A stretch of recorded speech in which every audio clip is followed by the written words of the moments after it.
Bienvenidos a Club de Prensa en NTN 24. Transmitimos desde Washington, a 3 cuadras de la Casa Blanca. Y al final de este programa, no lo olviden ustedes, pueden verlo completo o pueden ver apartes en nuestra página de Facebook o en nuestra cuenta de Twitter. Y el audio, el podcast, está en SoundCloud. Es este otro de esos programas especiales que emitimos nosotros a finales de año, de 2017, y a comienzos de 2018. Y tenemos hoy a unos invitados que ustedes conocen a todos muy bien. En primer lugar, Juan Carlos Hidalgo, investigador costarricense que es del Cato Institute, uno de los centros de pensamiento más conocidos de esta ciudad. Bienvenido, como siempre, a esta mesa, Juan Carlos. Buenos días. Xavier Vilá, analista, periodista de Barcelona, de Cataluña. Bienvenido también, como siempre, a esta casa. Buenos días. Y Enrique Gómez Batista, corresponsal del diario O Globo de Brasil. Bienvenido también. Muchas gracias. Bueno, en estas épocas de finales de año y comienzos del siguiente, los medios de comunicación siempre se preguntan quién fue el personaje del año o la persona del año. Independientemente de lo que ha dicho la revista Time, todos los medios sacan algunos listados y demás. Justamente cuando estaban haciendo la selección de cuál fue la persona del año, en la revista Time habían publicado una lista que les enviaron a los lectores. Y ahí se planteaban varias opciones. Uno, el presidente de Estados Unidos, Donald Trump. Incluso hubo un rifirrafe entre la revista y Trump, porque Trump en un momento dado dijo que The Time lo habían llamado porque probablemente él iba a ser la persona del año. Time dijo que no. Otro que mencionaba Time, por ser el hombre posiblemente más influyente del mundo, según la revista The Economist, Xi Jinping, el presidente chino.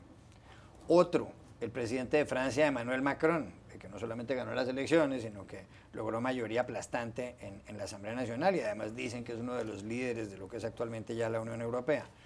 Y otros personajes más, entre los cuales está Kim Jong-un, el dictador de Corea del Norte.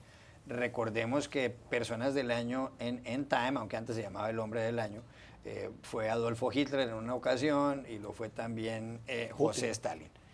A ver, para usted, ¿quién ha sido la persona del año 2017? Sí, en esto hay que dejar de lado los juicios de valor, en el sentido de que no vamos a entrar a juzgar si fue una buena persona o una mala persona, sino cuál fue la persona que acaparó más titulares, que fue la persona que más influyó en los eventos mundiales en este 2017. Yo creo que está entre Kim Jong-un, efectivamente, porque ha logrado en este año lo que Corea del Norte no había hecho en 50 años y ha acelerado el programa balístico y el programa nuclear. Detonó una bomba que todo el mundo dice o que se especula que fue de hidrógeno. Logró ensayar un misil balístico que puede llegar a cualquier parte, a Washington o a cualquier parte de Estados Unidos. Y básicamente no puede hacer nada, por más que el presidente Trump dice que no va a permitir que esto ocurra, que tarde o temprano le va a caer un mar de fuego a Pyongyang, no pueden hacer nada. Entonces, por ese lado tenemos a un Kim Jong-un que efectivamente para mí es el personaje que ha logrado desde su punto de vista más cosas en este 2017.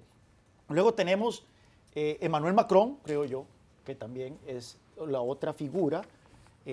No tanto porque ganó las elecciones de Francia, al final de cuentas cada 6 años alguien gana las elecciones de Francia, sino que el hecho de que fundó un partido político recién hace año y medio, se lanzó contra el establishment político francés, pasó a una segunda ronda en donde ganó de una manera contundente.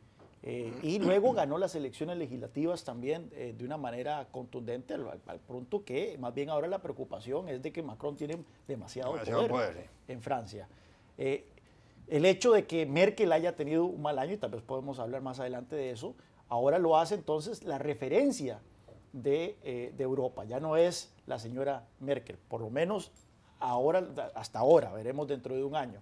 Así que yo creo que está entre esos dos personajes, Kim Jong-un o Emmanuel Macron, ¿quién es el personaje del 2017? Enrique Gómez Batista, para usted, ¿quién es la persona del año?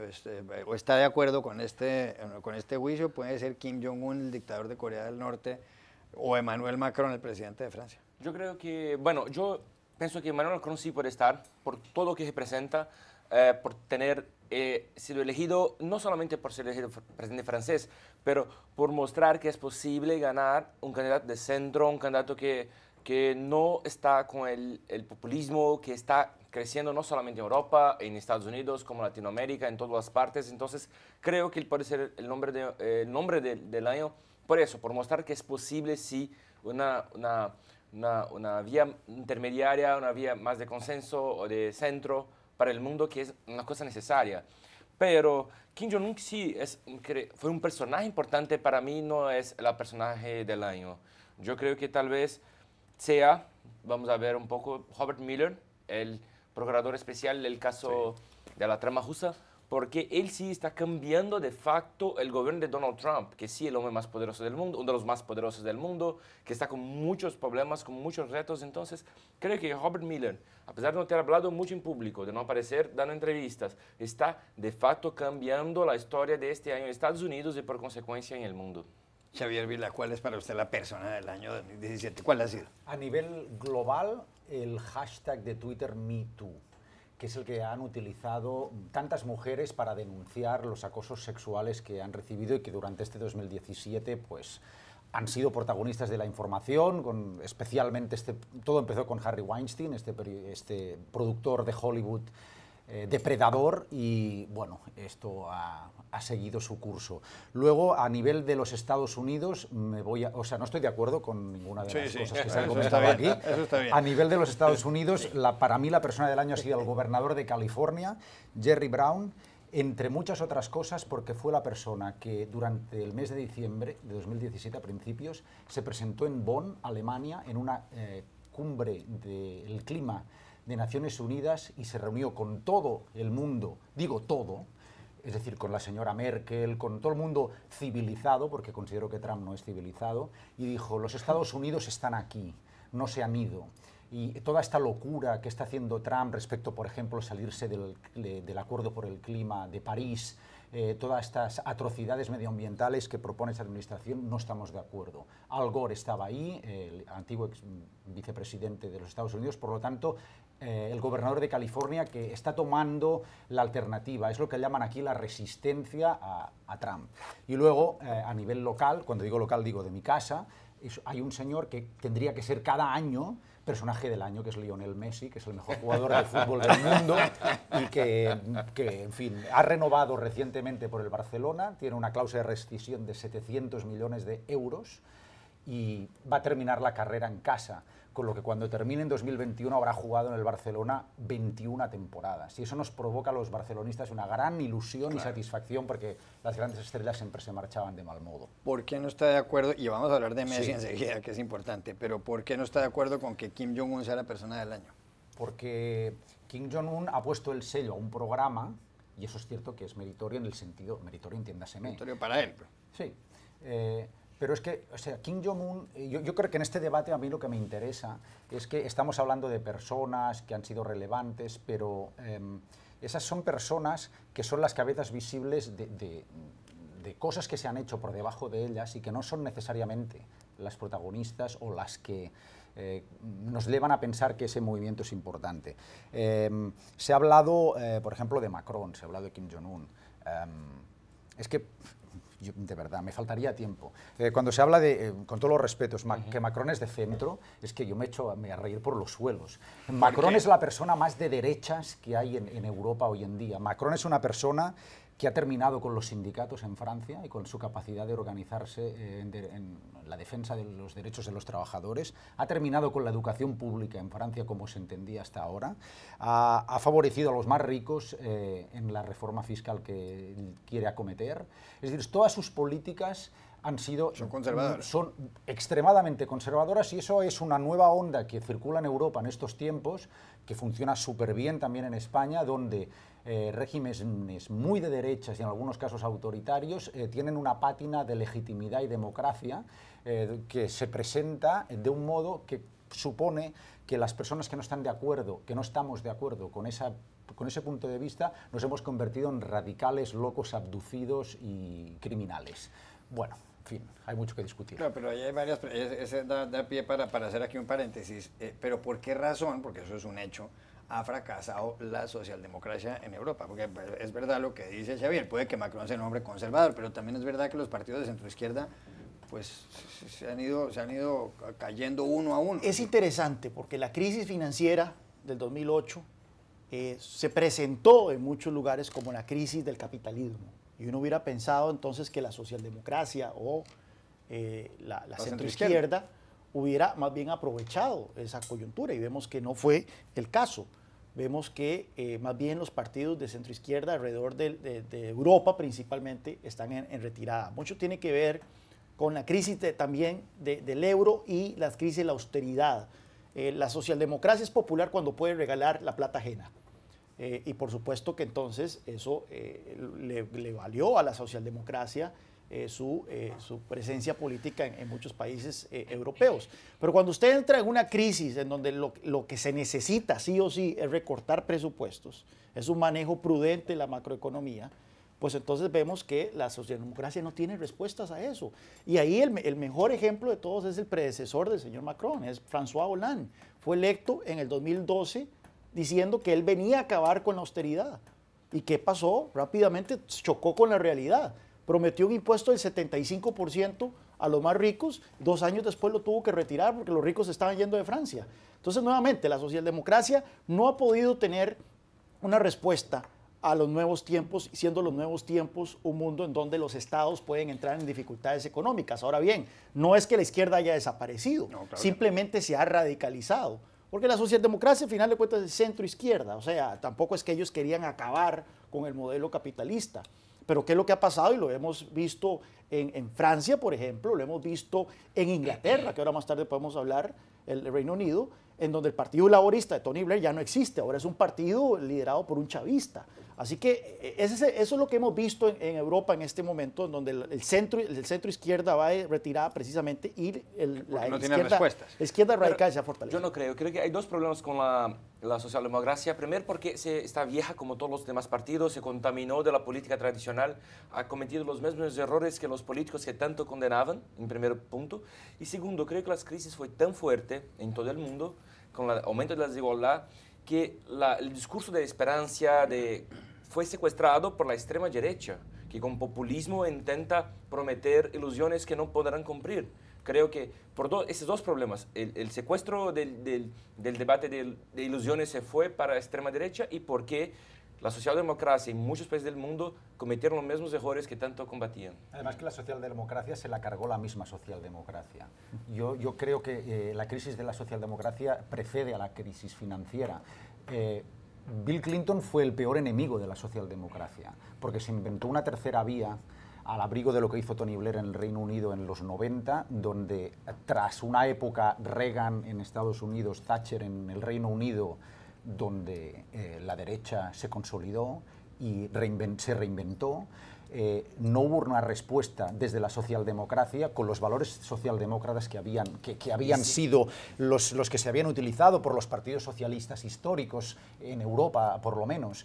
Y esa socialdemocracia intentó una llamada tercera vía que resultó un fracaso, que coincidió perfectamente, se entregó a regalar dinero ajeno y el resultado ha sido un desastre. Y lo mismo pasó en Latinoamérica. Si miramos los partidos, los gobiernos de izquierda en Latinoamérica cometieron los mismos errores que los partidos de derecha cometían. O sea, repitió las formas que no conseguía. Hablamos de eso de Lula, hablamos de Cristina Kirchner, Hugo Chávez en Venezuela, Hugo Chávez, lo que sea. Rafael Correa en Ecuador. Es interesante porque toda la pregunta, y ella es una pregunta filosófica más profunda. ¿Cuál es el rol de la izquierda? Porque en Europa lo que vemos es, efectivamente, lo vimos en el Partido Socialista francés, lo vimos en el Partido Laborista inglés, lo vimos en el Partido Socialdemócrata sueco, que en los años 70 hasta los años 60 todavía sus plataformas llamaban a la nacionalización de los medios de producción. O sea, mediante vías democráticas, no mediante la revolución, y eso es lo que los diferenciaba de los bolcheviques y de los marxistas. Pero siempre creían que el Estado debía manejar los llamados commanding heights, ¿verdad? Las grandes industrias, los grandes medios de producción. Bueno, efectivamente, luego llegan los reformistas, llegan los Tony Blair, los Bill Clinton, y llegan otros líderes que modernizan las plataformas y dicen, bueno, nosotros no queremos acabar con el capitalismo, simplemente queremos hacerlo más equitativo, más justo.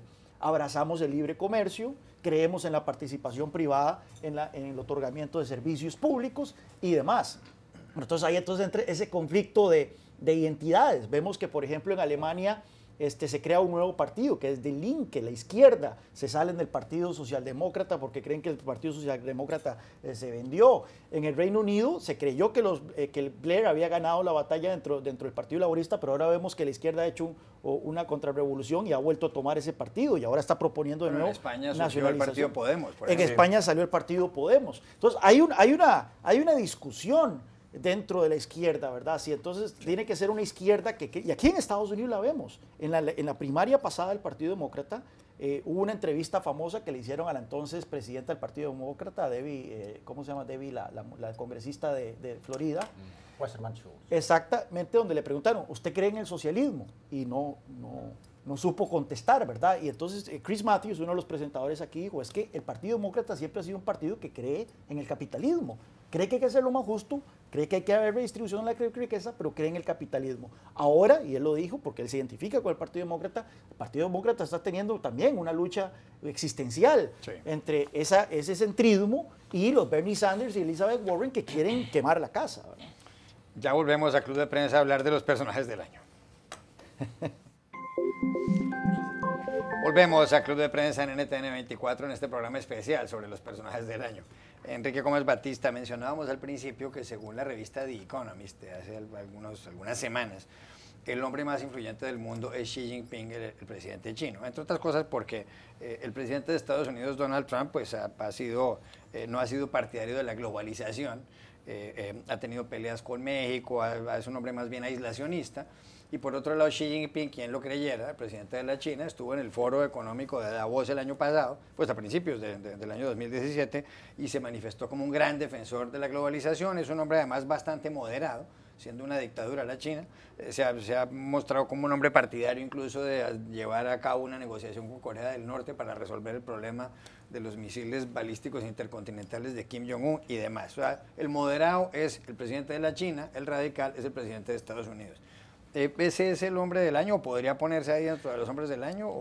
Yo creo que sí, por muchos puntos. Primero por eso. Bueno, primero porque no vive en casa problemas de derecha, izquierda, debates políticos, por eso ya resuelto de una manera un poco no hay problemas. No muy occidental, ¿no? Sí, sí. O sea, ni tiene una prensa que lo critique constantemente. No pasa nada. Pero sí, que está liderando el mundo no solamente por la fuerza económica, cada vez más China dicta los precios, dicta las tecnologías, dicta la tendencia mucho más que Estados Unidos o Europa. Esto es el primer punto. Segundo, porque fue elegido con mucho más poder, todavía entró en el rol de los grandes líderes chineses modernos. Y tercer, y lo más raro, es que empezó a liderar en puntos que eran puntos del occidente, como por ejemplo la lucha por nuevas tecnologías. Hemos visto ahora por la primera vez empresas americanas y europeas copiando tecnologías creadas en China. Y segundo, en el tema de medio ambiente, es liderazgo en energía solar, energía eólica, o sea, está creando un liderazgo chinés que no era previsto hace mucho poco tiempo. Todos imaginamos que Europa o Estados Unidos estarían delante de este tema. Ellos, claro, todavía son los que más poluyen el mundo, tenemos muchos problemas, pero Xi está siendo muy hábil en ocupar ese espacio que no tiene Europa, que está cada vez más en crisis, en divisiones, y Estados Unidos con Trump.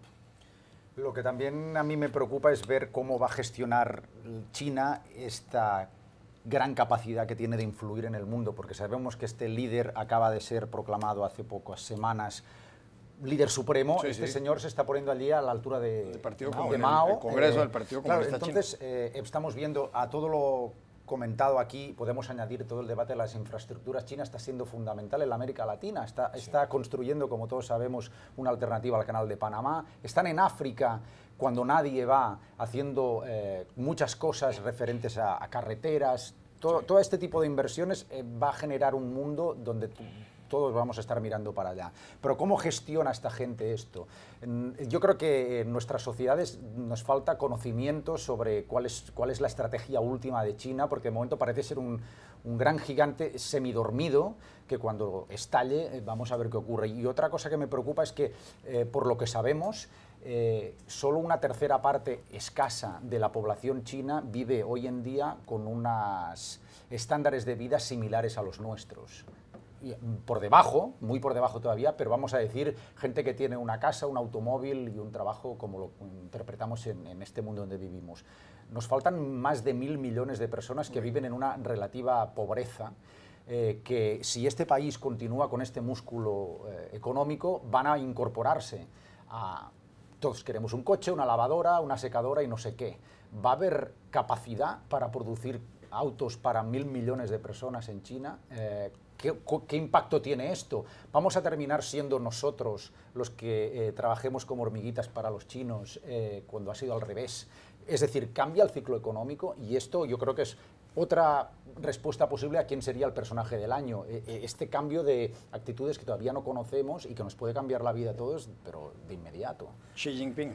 Está en la lista corta, sin duda alguna, por varias cosas. Este año fue el 19 Congreso del Partido Comunista Chino y a diferencia de los congresos quinquenales anteriores, donde para estas alturas en el Politburó siempre sale una figura que se perfila para ser el sucesor dentro de 5 años, esta vez no hay ninguno, lo cual da a entender que existe la posibilidad de que Xi va a romper con la tradición de que el líder chino permanece únicamente 2 periodos de 5 años. Es posible que él continúe en el poder y ha amasado un poder de una manera importantísima, llenando los diferentes órganos del Partido Comunista Chino con aliados, de tal forma que ya hay gente que especula que estamos viendo una transición de China de una dictadura del Partido Comunista a una dictadura personal. Sí. Y ya esto ya es una cuestión un poco más preocupante, ¿verdad?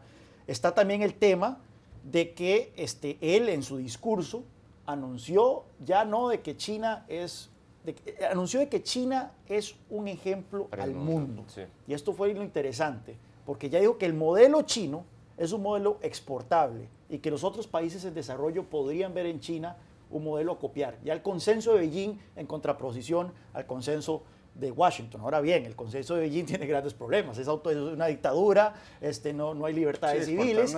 Y la economía es preocupante, porque si bien la economía de China crece bastante y 1/3 del crecimiento mundial es China, desde la crisis financiera, China viene acumulando muchísima deuda.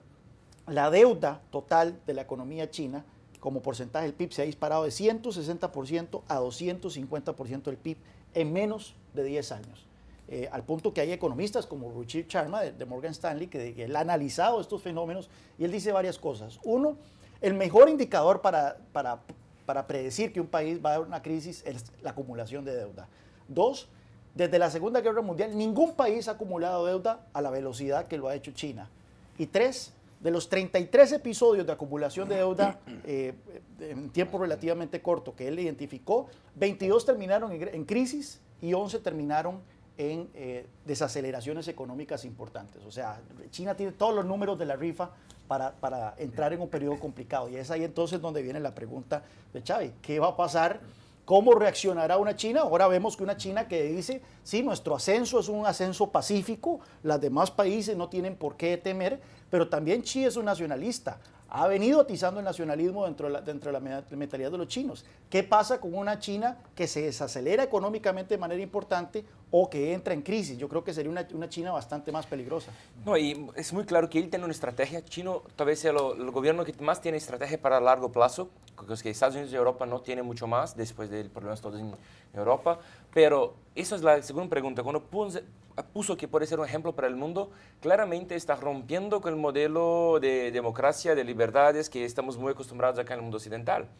Y hemos visto que esto puede ser muy seductor para regiones como África, como Sudamérica, como Latinoamérica. O sea, puede cambiar mucho la forma del mundo como conocemos, ¿no? Y los problemas económicos que mencionas de China, que creo que coincido completamente, al fin y al cabo son los mismos que los de los grandes países occidentales. Lo que pasa es que aumentados porque su potencia económica es mayor, pero el grado de endeudamiento de los Estados Unidos no hace falta decirlo.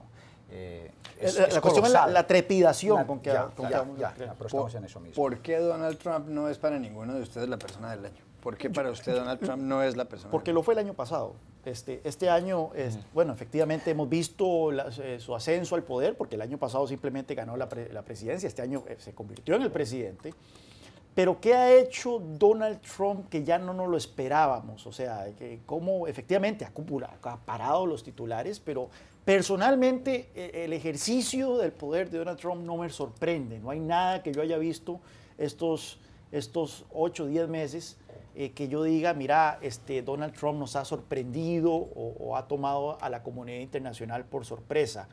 yo veo el mismo tipo errático. No sorprendido para bien, no no es el líder del mundo libre, como se decía antiguamente, errático, del caótico, presidente de Estados Unidos. Y todos los defectos que le conocíamos ya en la campaña los ha llegado a comprobar en su ejercicio del poder. Yo creo que 2 puntos. Primero, no consiguió poner en Estados Unidos la agenda que tenía, que gustaría. O sea, no consiguió lograr ser un líder en Estados Unidos, no puso su agenda en práctica. Y segundo, disminuyó mucho la influencia de Estados Unidos en el mundo. Los grandes conflictos que hemos visto, por ejemplo, ahora en Arabia Saudita, por ejemplo, la participación o no de Estados Unidos no se importa mucho. Mismo en España no es una voz importante para intentar llegar a un diálogo, ni mismo en Corea del Norte. Es casi risible la participación de Trump en este conflicto. O sea, perdió muy espacio y se redució como líder, creo. A eso añado lo que le comentaba del gobernador de California, que es O sea, el gobernador de California ha tenido más peso específico con líderes europeos que Trump.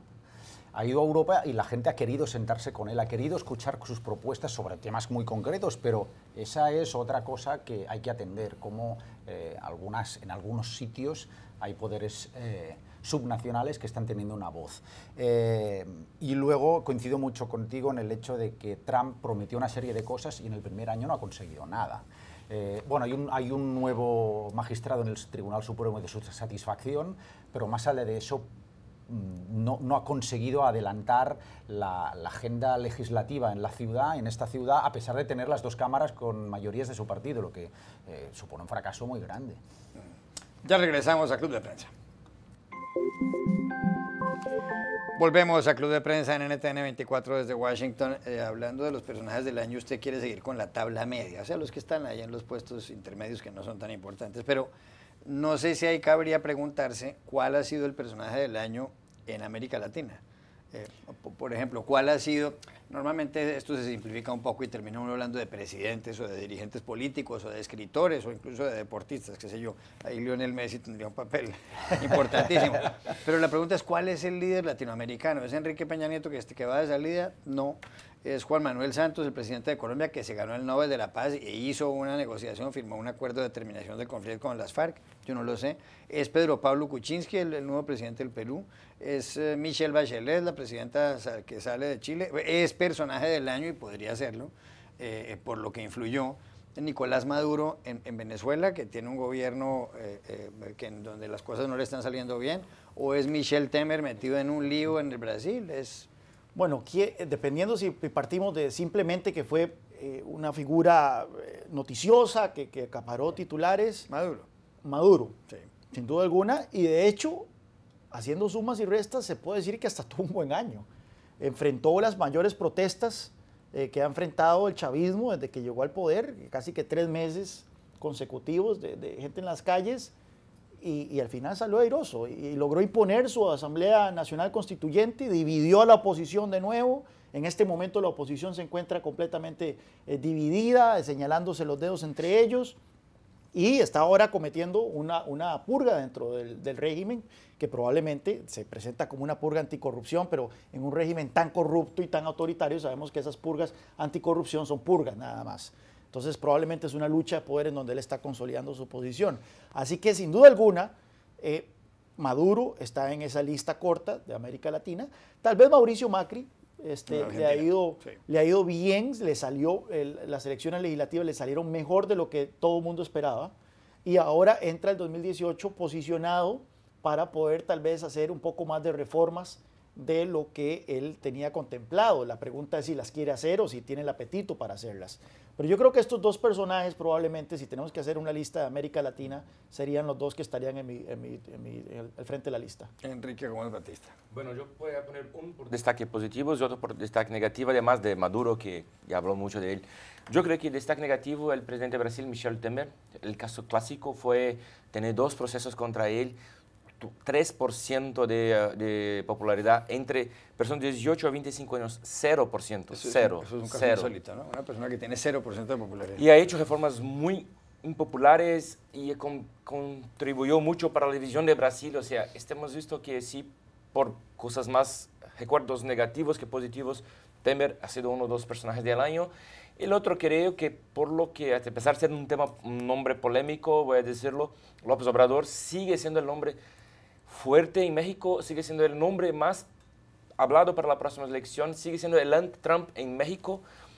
En este año todo de negociaciones, México no consiguió crear otro nombre que pueda hacer frente a él. Creo que López Obrador es un gran nombre en Latinoamérica también. Sí, yo la verdad es que me inclino un poco por México, pero yo estoy pensando en Luis Videgaray, que ha sido una persona que se ha venido a los Estados Unidos a negociar un pacto imposible, con una administración cerrada a determinadas cosas, que es la Trump, hablamos del NAFTA naturalmente, y ha tenido una posición, yo no estoy diciendo que sea una buena o mala posición desde el punto de vista político, no estoy entrando en eso, estoy quizá intentando ponderar la valentía de su actitud y seguramente el cambio de chip que su actitud ha provocado entre los mismos mexicanos que yo al menos cuando he estado allí muchas veces he notado la sensación de que miran la relación con los Estados Unidos desde un principio de inferioridad. Y Videgaray les ha dado un alivio desde ese punto de vista y ha dicho, bueno, aquí estamos nosotros, no vamos a arrugarnos ante determinadas pretensiones de la administración Trump y, por decir un nombre diferente a los que han salido, en este mundo, en esta parte del mundo me quedo con Videgaray. Estaba usted en México justamente cuando el terremoto, ¿no es verdad? Eso fue horrible, realmente fue horrible. Fue el previo ¿Qué fecha fue exactamente eso? Fue previa al que provocó Claro. los muchos muertos. Septiembre. Eso fue en septiembre, cuando el que yo experimenté y realmente fue increíble. ¿Quién más está en la lista media de personajes del año? Usted mencionaba antes de entrar aquí a Jeremy Corbyn, el líder de la oposición en el Reino Unido. Bueno, Jeremy Corbyn tuvo un excelentísimo año. Jeremy Corbyn fue electo líder laborista hace poco más de 2 años y fue considerado ampliamente como una broma de mal gusto.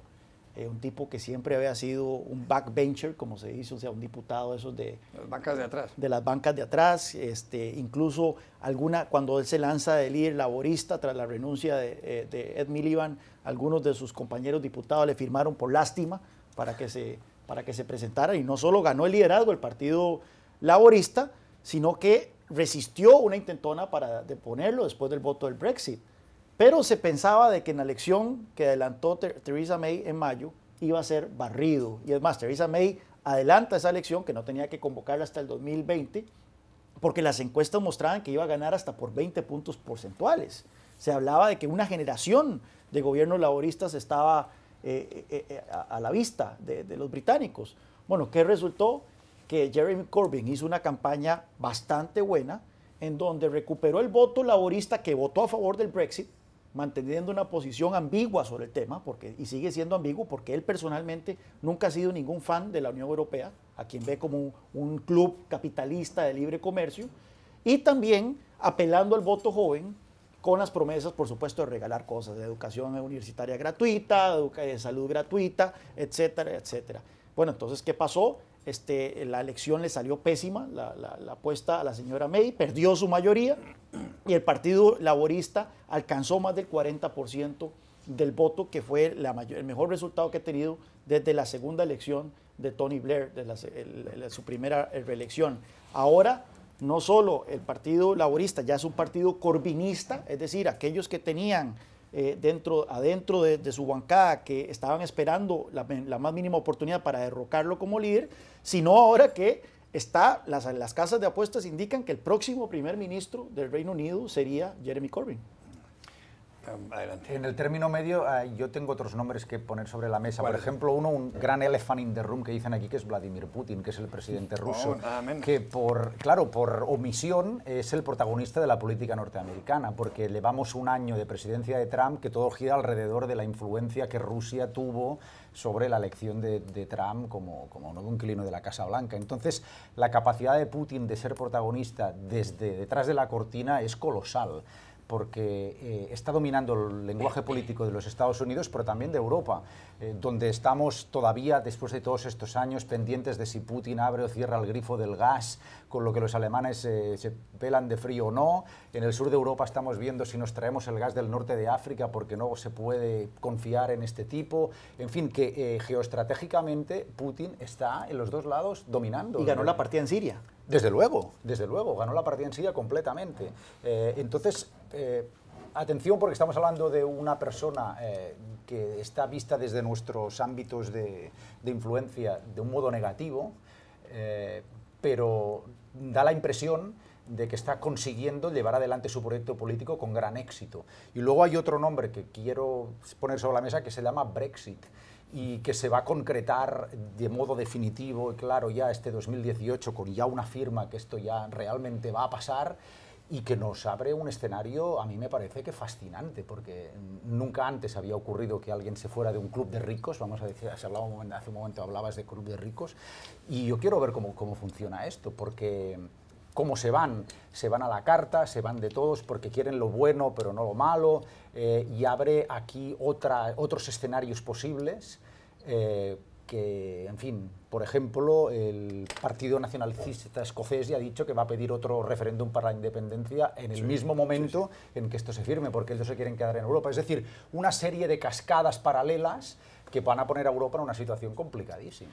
Deberían considerar las publicaciones internacionales poner como persona del año a un hombre como Lionel Messi, del que hablaba usted. Usted es no solamente hincha del Barcelona, sino socio del Barcelona. Sí. Y aquí recita usted, cuando hacemos la prueba de sonido, la alineación del Barcelona en lugar de contar de 1 a 10.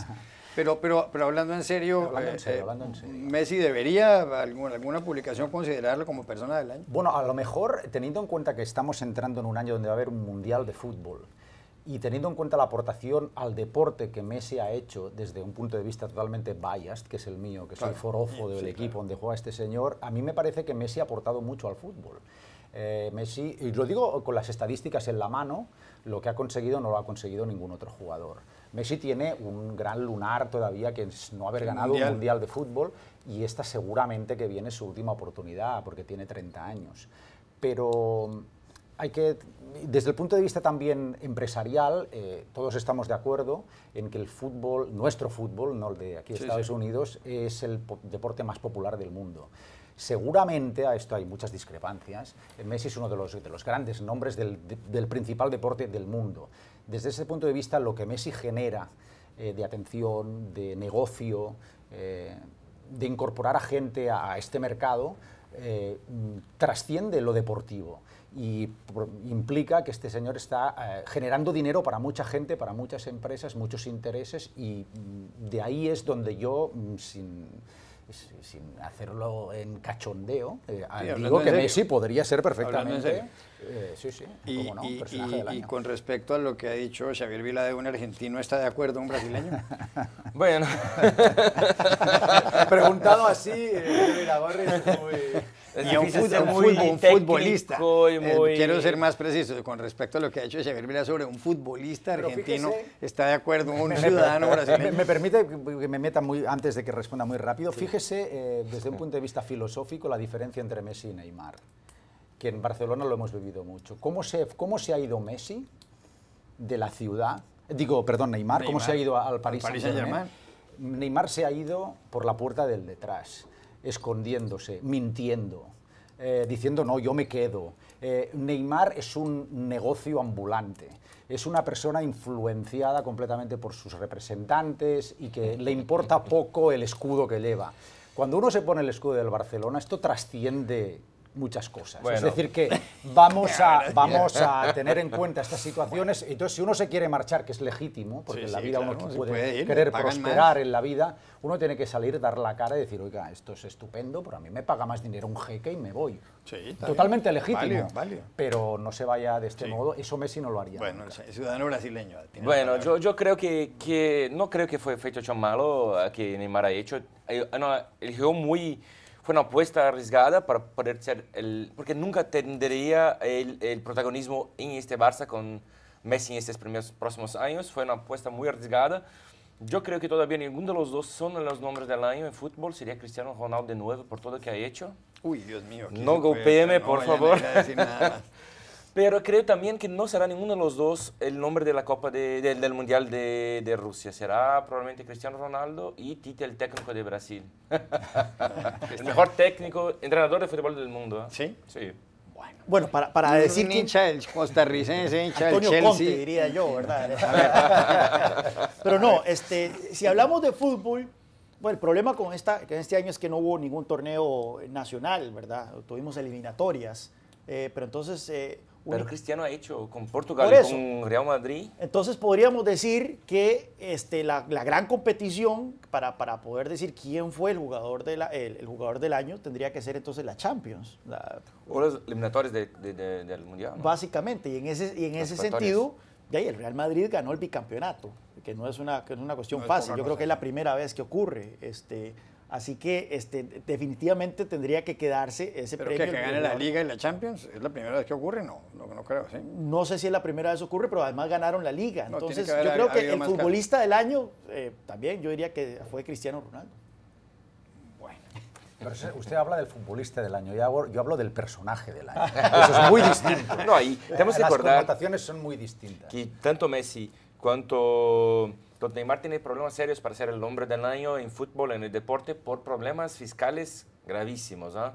No podemos olvidar eso. ¿Ah? Como todos los jugadores famosos en España que ganan mucho dinero. Esa es otra ¿Y situación. cuál es su opinión como hincha del Barça de Cristiano Ronaldo, el jugador del Madrid? Un maravilloso rematador. Ese señor remata muy bien y mete una gran cantidad de goles, pero si usted se entretiene a ver un partido... La pena es que aquí hablamos de fútbol y lo vemos por televisión, y el fútbol tiene que verse en la cancha, porque la televisión tiene planos que no permiten ver la distribución correcta del equipo. Pero dicho esto, Ronaldo resuelve y Messi crea.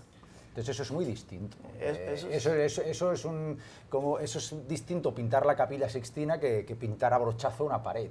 La pared queda linda porque está bien pintada, pero no tiene la influencia en el juego que tiene Messi. Eso es un punto interesante, porque siempre votamos por el que mete más goles o hace más fintas, pero jugar sin el balón muchas veces es incluso más importante que Eso es bien importante. Y ya regresamos a Club de Prensa. Volvemos a Club de Prensa en NTN 24 desde Washington en este programa especial que transmitimos a finales de año y a comienzos del siguiente. Y les doy las gracias a los invitados, en primer lugar a Juan Carlos Hidalgo del Cato Institute, Centro de Pensamiento aquí en esta ciudad, de los más conocidos además. Gracias por haber estado aquí, por haber hablado de fútbol, de economía, de política. Muchas gracias. Gracias a Xavier Vila, hincha del Barcelona, que es tal vez el mejor crédito que le cabe, sin ninguna duda, y socio, ¿no? Socio del Barcelona. Desde el 18 de marzo de 1978, el mejor día de mi vida. ¿Quién era técnico en ese momento? Ay, yo le diría. Uy, ahí sí fue. Vamos a comercial. Bueno, claro, nos vamos a déjeme pensar, ahí me ha pillado usted. ¿Pero quién sería? No sé. No Bueno, recuerdo. en esa época yo creo que a lo mejor estaba Udo Lattek, que era el alemán que, en fin, trajo posteriormente a Schuster, que fue otro jugador Gran maravilloso. jugador del Barça. Y Enrique Gómez Batista, gracias por haber estado con Hincha nosotros. de Corinthians también, ¿no? Claro, que ganó ¿De el Corinthians? 7º campeonato brasileño este año, el equipo que más tiene campeonato brasileño. ¿Cuál es el mejor jugador del Corinthians? ¿Cómo? Yo. Hablar en español fica horrible, es yo. Sí, yo. Vamos a hablar en portugués. No sos vos, yo. yo. Sí. Bueno, los del Brasil tocan portugués. Gracias a los tres, a ustedes los espero en una próxima oportunidad.